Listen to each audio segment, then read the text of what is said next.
आप सभी का स्वागत है हमारे अगले एपिसोड में, जहां आज हम बात करने जा रहे हैं नर्मदा विकास का बड़ा प्रोजेक्ट या फिर विस्थापना। नर्मदा हमारी माँ है, पर अब यही माँ हमें छोड़ने के लिए कह रही है। भारत की सबसे बड़ी सबसे लंबी नदियों में से एक नर्मदा, अब इसी नदी पर विकास का प्रतीक सरदार सरोवर डैम है। लेकिन सवाल ये है कि ये विकास किसके लिए हुआ और इसकी कीमत किसे चुकानी पड़ी।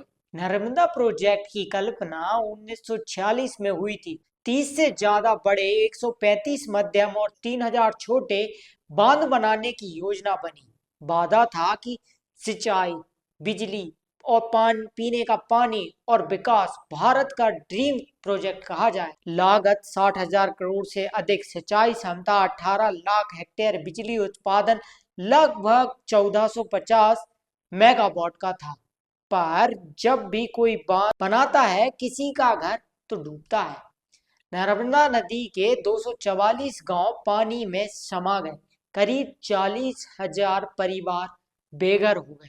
सरकार ने कहा कि हमने सबको बसाया है, लेकिन जहां कैमरा जमीन पर गया, सच्चाई कुछ और थी। गांव के लोगों का कहना है कि हमारा खेत गया, घर गया और मुआवजा अभी तक नहीं मिला। आंकड़े बताते हैं 40,000 परिवार विस्थापित।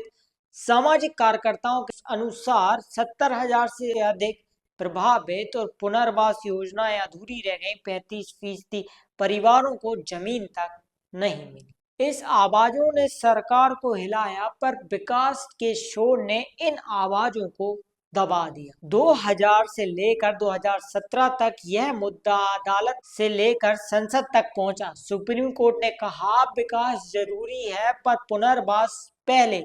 पर जमीन पर आदेशों से ज्यादा असर रिपोर्टों ने दिखाया। सुप्रीम कोर्ट का फैसला 2000 में आया। बांध निर्माण मंजूरी पर पुनर्वास शर्त के साथ हो। वहीं एनएचआरसी की रिपोर्ट 2017 में पुनर्वास नीति में गंभीर खामियां थी। सरकार बदली, नेता बदले, लेकिन घाटी का दर्द वही रहा।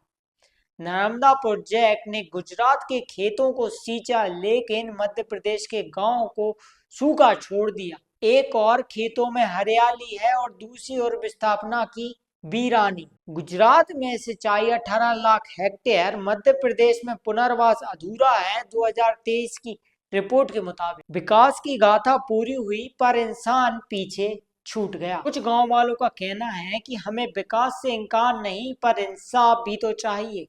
नर्मदा आज भी बह रही है, लेकिन उसके किनारे अब इतिहास के जख्म है। यह सिर्फ नर्मदा एक नदी की कहानी नहीं, यह उस मॉडल की कहानी है जहां विकास का मतलब इंसान नहीं, इंफ्रास्ट्रक्चर बन चुका है। नर्मदा विकास ने हमें बिजली, पानी और गौरव दिया, लेकिन जिनकी जमीन पर यह सपना खड़ा हुआ, उनके आंसू आज भी नदी में धुल रहे हैं। विकास जब तक अधूरा है, तब तक कोई पीछे छूटा हुआ इंसान उसे अपना न कहे।